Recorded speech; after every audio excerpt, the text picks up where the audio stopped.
ৰাতিপুৱা সদায় কৰাৰ দৰে ঘৰৰ চাফ চিকুণৰ কামত লাগি গ'লোঁ। বিয়াৰ পাছত মোৰ ঘৰৰ চিনাকি হৈছে এইখনেই। ঘৰ এনেকুৱা এডোখৰ ঠাই য'ত মোৰ মন গ'লে খাব পাৰোঁ, পিন্ধিব পাৰোঁ, শুব পাৰোঁ, মানে ফ্ৰীলি জীয়াই থাকিব পাৰোঁ।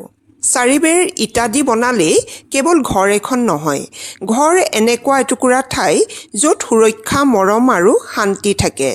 তাত আমি নিজকে ফ্ৰী বুলি অনুভৱ কৰিব পাৰোঁ।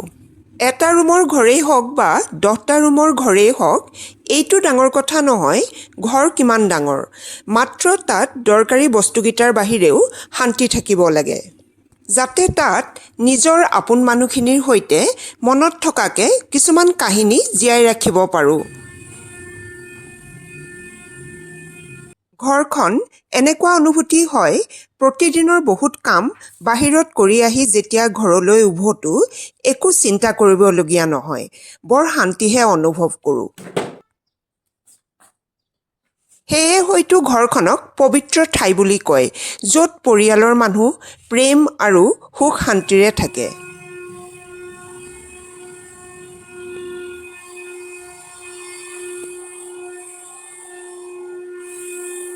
কিন্তু কেতিয়াবা ঘৰ এখনো হৈ পৰে বৰ সংঘৰ্ষপূৰ্ণ।